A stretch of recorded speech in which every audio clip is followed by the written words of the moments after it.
ഈശോ വിശുദ്ധിയാക്കട്ടെ. എൻ്റെ പേര് ഡൊമിനിക്കാണ്. ഞങ്ങൾ പാലക്കാട് സുൽത്താൻപേട്ട രൂപതയിൽ നിന്ന് വരുന്നു. ഞാൻ അമ്മ മാതാവിനും ഈശോവിനും കൊടാനക്കൂടി നന്ദി പറയുന്നു. ഞാൻ 2024 ഉടമ്പടി എടുത്താണ്. ഞങ്ങൾ 28 കൊല്ലമായിട്ട് ഞങ്ങളുടെ ബന്ധുക്കളുടെ ഒരു വീടാണ്. അവർ തരാമെന്ന് പറഞ്ഞിട്ട് ഞങ്ങളവിടെ താമസിപ്പിച്ചു. അവർ 10-15 കൊല്ലം കഴിഞ്ഞ ശേഷം അവർ വീട് തരില്ല, ഒഴിഞ്ഞു പോകാൻ പറഞ്ഞിട്ട് ഞങ്ങൾ ഒരുപാട് ഭീഷണിപ്പെടുത്തി. 2024 ഇവിടെ വന്നിട്ട് ഞാൻ ഉടമ്പടി എടുത്ത് പോയി. രണ്ടാമത്തെ പുതുക്കലിൽ വന്ന് വീട്ടിൽ ചെന്ന ശേഷം ഞങ്ങൾ ഒരു 10 ദിവസം ആകുമ്പോഴേക്കും അവരെന്നെ വിളിച്ചു, നിങ്ങളോട് സംസാരിക്കണം, പെട്ടെന്ന് വീട്ടിലേക്ക് വരാൻ. അങ്ങനെ അവർ ചേട്ടനണിയന്മാർ 4 പേരാണ്. ഞാനും എൻ്റെ വൈഫും എൻ്റെ മൂത്ത മകനും കൂടി പോയി. അവർ പറഞ്ഞ വാക്ക് 6 സെൻറ്റ് സ്ഥലം 10 ലക്ഷം രൂപ തന്നാൽ നിങ്ങളവിടെ ഇരിക്കാം, ഇല്ല പറഞ്ഞ് ഒഴിവാക്കി പോകേണ്ടി വരും പറഞ്ഞു. അന്ന് ഞാൻ പോയ ഓട്ടോറിക്ഷയ്ക്ക് കൊടുക്കാനുള്ള കാശും കൂടി എൻ്റെ കയ്യിലില്ല. അന്ന് ഞാൻ പറഞ്ഞ വാക്ക് മാതാവിന് എൻ്റെ നെഞ്ചത്ത് വെച്ചിട്ട് പറഞ്ഞു 10 ലക്ഷം തരാം. അവർ പറഞ്ഞ് 2 മാസം നിങ്ങൾക്ക് സമയം പറഞ്ഞു. പക്ഷേ ഈ 2 മാസം കൊണ്ട് ഈ 10 ലക്ഷം എങ്ങനെ ഉണ്ടാക്കും? ഞാൻ ഒരു വർഷാപ്പ് തൊഴിലാളിയാണ്. അങ്ങനെ എൻ്റെ മാതാവ് എന്നെ, എനിക്ക് പണിയൊക്കെ കുറവായിരുന്നു. ഇവിടെ വന്നു പോയ ശേഷം എൻ്റെ വർഷാപ്പിൽ പണി തിരക്കെന്ന് പറഞ്ഞാൽ ഇന്ന് വരെ ഞാൻ വീട്ടിൽ ശരിക്കും ഉറങ്ങില്ല, അത്രയ്ക്കും പണി തന്നു. അന്ന് എൻ്റെ ഇതെൻ്റെ വൈഫാണ് ജെസ്സി. അപ്പോൾ ഇവിടെ അച്ഛൻ പറഞ്ഞു പേടിക്കണ്ട, വീട്ടിൻ്റെ ആധാരം കൊണ്ട് വെച്ചോ പറഞ്ഞു. അങ്ങനെ കൊണ്ടുപോയി കാണിച്ചപ്പോൾ ബാങ്കുകാർ പറഞ്ഞു അപ്പച്ചൻ്റെ സ്ഥലമാണ്, 76 വയസ്സായി, നിങ്ങൾക്ക് ലോണ് തരാൻ പറ്റില്ല പറഞ്ഞു. ഞങ്ങൾ എന്നിട്ടും വീട്ടിൽ വന്നിട്ട് ഒരാഴ്ച ഫുള്ളും കുടുംബ പ്രാർത്ഥനയിൽ കരഞ്ഞ പ്രാർത്ഥനയാണ്. അങ്ങനെ ആ ഒരു ബാങ്ക് മാനേജർ വിളിച്ച് പറഞ്ഞു, ചേട്ടാ നിങ്ങൾക്ക് ഞാൻ ലോണ് തരാം, നിങ്ങളൊന്ന് വാങ്ങിച്ചു പറഞ്ഞു. അങ്ങനെ 8 ലക്ഷം ലോണ് വീട്ടിലേക്ക് തന്നു. ബാക്കി 2 ലക്ഷം ഞങ്ങൾക്ക് പണി എങ്ങനെയൊക്കെ വന്നു, എങ്ങനെ കിട്ടിയെന്നറിയില്ല. അങ്ങനെ 10 ലക്ഷം അവർ പറഞ്ഞ സമയത്ത്, അവർ പറയുന്ന 10 ദിവസം മുമ്പ് ഈ പൈസ എൻ്റെ കയ്യിലാണ്, മാതാവ് തന്നേക്കാണ്. അങ്ങനെ അവർ ഒപ്പിടുന്ന സമയത്ത് പൈസ തരില്ല എന്നുള്ള ഒരു വിശ്വാസമാണ്. ഇവൻ്റെ ഇടയിൽ പൈസ ഒന്നുമില്ല, ഇവൻ വാങ്ങിക്കലാന്ന്. അങ്ങനെ ഒപ്പിടാൻ വരാൻ പറഞ്ഞു. ആധാർ എഴുതി ഒപ്പിട്ട് കൊണ്ടുപോയി കൊടുക്കുമ്പോൾ 10 ലക്ഷം അവർക്ക് എന്നെ അവരുടെ കൈ കൊടുത്തു. അവർ തന്നെ ചോദിച്ചു ഈ പൈസ എവിടെ നിന്നാണ്? മാതാവ് തന്നതാണ് പറഞ്ഞു. ഞാൻ ഇത് എൻ്റെ ഒന്നാമത്തെ സാക്ഷ്യം. രണ്ടാമത്തെ, എങ്ങൾക്ക് ഒരു വീട്ടിൽ 2 വീലറേ ഉള്ളൂ, ബൈക്ക്. ഇപ്പോൾ പിള്ളേരൊക്കെ വലുതായപ്പോൾ എവിടെയും പോകാനുള്ള വണ്ടി വാഹനമൊന്നുമില്ല. അപ്പോൾ എൻ്റെ കൂട്ടുകാരന്മാരോ ആരെങ്കിലും അടുത്ത് പോയി കാറ് അല്ല വണ്ടി ചോദിച്ചിട്ട് വേണമെങ്കിൽ എവിടെയെങ്കിലും പോകാൻ. അപ്പം ഞാൻ മാതാവിൻ്റെ അടുത്ത് പ്രാർത്ഥിച്ച്, മാതാവേ ഞാൻ ഒരു ഷാപ്പ് തൊഴിലാളിയായിട്ടും എനിക്കൊരു വാഹനമില്ലല്ലോ പറഞ്ഞും പ്രാർത്ഥിച്ചപ്പോൾ 2 മാസം ആകുമ്പോഴേക്കും ഞാൻ ഒരാൾക്ക് വണ്ടി വാങ്ങിക്കാൻ വേണ്ടി പറഞ്ഞ് ആ കൺസൾട്ടിങ് പോയതാണ്. അവിടെ ഒരു ഓട്ടോറിക്ഷ എല്ലാം കൂട്ടി നോക്കുമ്പോൾ 8-ാം നമ്പർ വന്ന് പറഞ്ഞിട്ട് ആ ഓട്ടോറിക്ഷ ഒരു സൈഡാക്കി നിർത്തിയിട്ടുണ്ടായിരുന്നു. അപ്പോൾ ഞാൻ ചോദിച്ചു ഈ വണ്ടി കൊടുക്കില്ല ചോദിച്ചപ്പോൾ ആ വണ്ടി 8-ാം നമ്പറാണ്, എടുക്കാൻ പറ്റുമെന്ന് ചോദിച്ചു. 8 എൻ്റെ മാതാവ് എനിക്ക് തന്നാണ് പറഞ്ഞിട്ട് ആ വണ്ടി 70 ലക്ഷം രൂപയ്ക്ക് വാങ്ങിച്ചു വന്ന വണ്ടി എല്ലാവരും വിചാരിച്ചു ഈ പാട്ട വണ്ടി വെച്ചിട്ട് ഇവൻ എന്ത് ചെയ്യാൻ പോകണമെന്ന്. ആ വണ്ടി ഇപ്പോൾ പണിതിട്ട് 1.25 ലക്ഷം രൂപ ചിലവാക്കി, എങ്ങനെയെന്നറിയില്ല. പക്ഷേ എൻ്റെ വർഷാപ്പിൽ ഞാൻ 1.25 ലക്ഷം ചിലവാക്കിയിട്ടാണ് ആ വണ്ടി നിർത്തിയേക്കുന്നത്. റോട്ടിൽ ആര് പോയാലും ശരി, ഏത് ഓട്ടോറിക്ഷ ഡ്രൈവർ പോയാലും ശരി, നിർത്തി ചോദിക്കും ഈ വണ്ടി എവിടെ പണിതു എന്ന്. അങ്ങനെയാണ് മാതാവ് ആ വണ്ടി കൊടുത്തേക്കുന്നത് എനിക്ക്. ആ വണ്ടിയുടെ ബാക്കിൽ ഞാൻ കൊടുത്തിരിക്കുന്ന വചനം not my merit but by grace എന്നാണ്. മാതാവ് തന്ന വണ്ടിയാണത്. പിന്നെ എൻ്റെ 3ാമത്തെ സാക്ഷ്യം, ഈ ചേച്ചി ഞങ്ങളുടെ വീടിൻ്റെ തൊട്ടുള്ള ചേച്ചിയാണ്. അവർ ഹിന്ദുവാണ്. അവർ കൃഷി ചെയ്യാൻ വേണ്ടി വെള്ളം ഇല്ലാണ്ട് ഭയങ്കര ബുദ്ധിമുട്ടായിരുന്നു. അപ്പോൾ ബോറിടാൻ വേണ്ടിയിട്ട് ബോറിൻ്റെ സ്ഥാനം നോക്കിയപ്പോൾ അവർ പറഞ്ഞു 800 അടി അല്ലാണ്ട് നിങ്ങൾക്ക് വെള്ളം കിട്ടില്ല പറഞ്ഞു. പക്ഷേ ഞാനും എൻ്റെ ഭാര്യയും അവിടെ പോയിട്ട് മാതാവിൻ്റെ ഉപ്പും ഇവിടുത്തെ മണ്ണും കൊണ്ടുപോയിട്ട് തൈലം കൊണ്ടുപോയിട്ട് ഞങ്ങൾ അവിടെ പ്രാർത്ഥിച്ച് ഞാനൊരു 10 മിനിറ്റ് കഴിഞ്ഞത് ഞാൻ വർക്ക്ഷോപ്പിലേക്ക് പോയി. അത് വെള്ളം വന്നിട്ട് എന്നെ വിളിച്ചാൽ മതി പറഞ്ഞു. ബോർ ആൾക്കാർ ഇറക്കിയിട്ട് 250 അടിയാകുമ്പോൾ വെള്ളം 2 ഇഞ്ച് വെള്ളമാണ് ബോറിൽ. 250 അടി വേനൽക്കാലത്താണ്, മഴക്കാലത്തല്ല, വേനൽക്കാലത്താണ് 250 അടി. അവരിനെ അന്തോട്ട് പോയി, ഇതെന്താണിങ്ങനെ 250 അടി, ഞങ്ങൾ സ്ഥാനം നോക്കിയിട്ട് 800 അടി അല്ലാണ്ട് ഈ വെള്ളം കിട്ടില്ല പറഞ്ഞ ആൾക്കാരാണ്.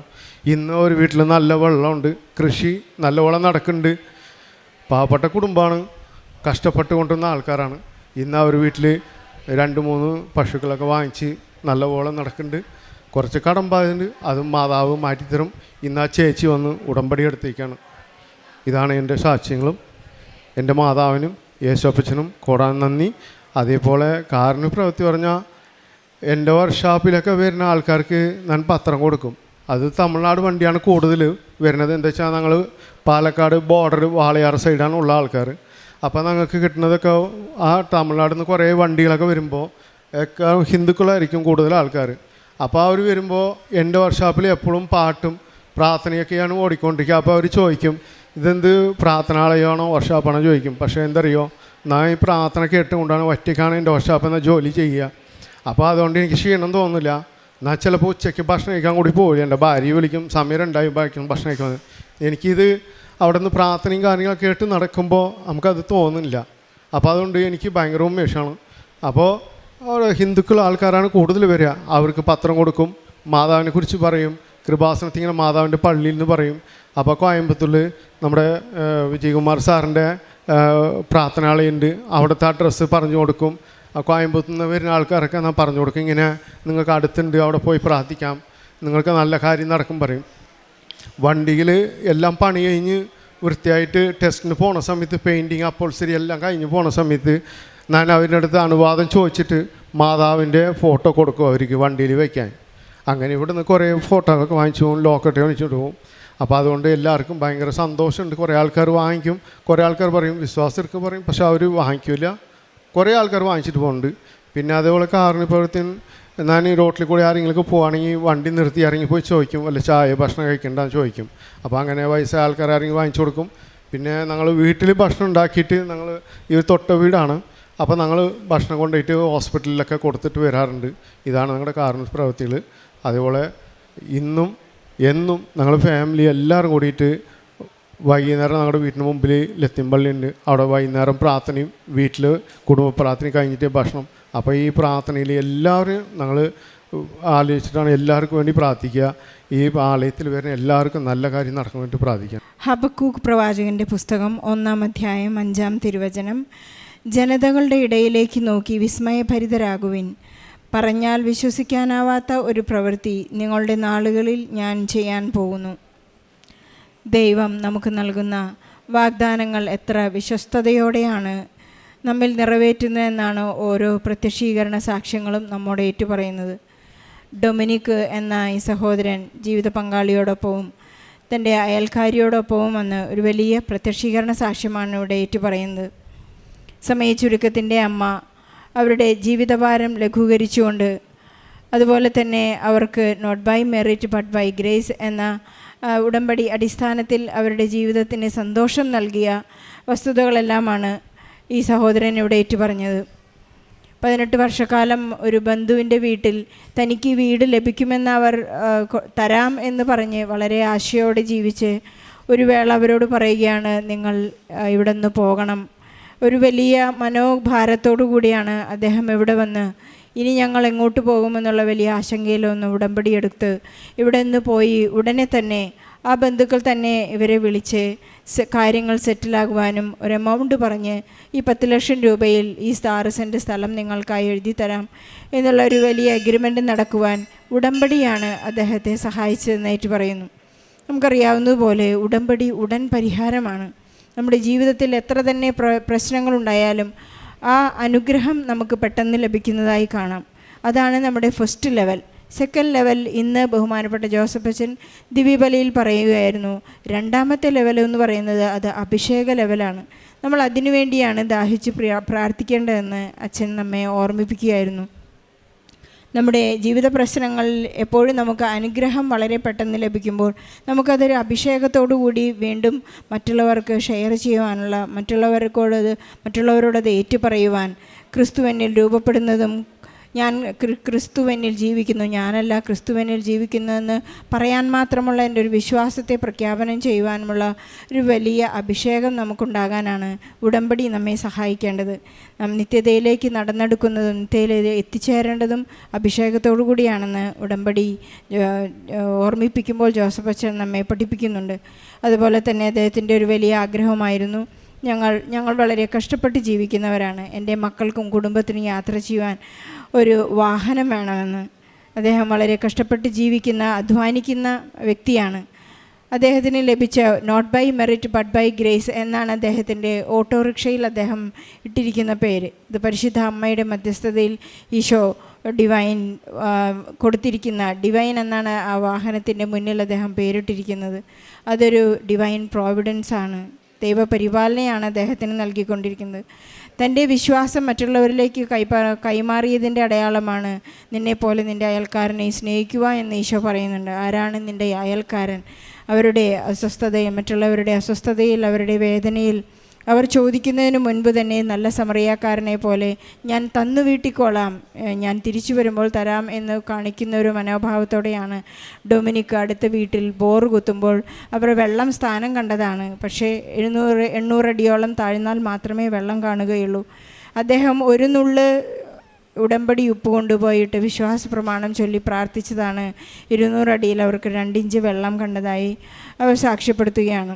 നമുക്ക് നമ്മുടെ കൈകളിൽ ഒതുങ്ങുന്നതല്ല ഒന്നും തന്നെ. കാരണം ദൈവത്തിന് അനന്തമായ നന്മകളും അനന്തമായ ധനശേഖരങ്ങളുമുണ്ട്. അതെല്ലാം അതിൻ്റെ കലവറയിൽ നമുക്ക് നൽകുന്നത് നാം കണ്ടുകൊണ്ടിരിക്കുകയാണ്. നിൻ്റെ അപ്പക്കുട്ടയും മാവ് കുഴയ്ക്കുന്ന കലവും എന്നും നിറഞ്ഞിരിക്കുമെന്നുള്ളൊരു വാഗ്ദാനം നമുക്കുണ്ട്.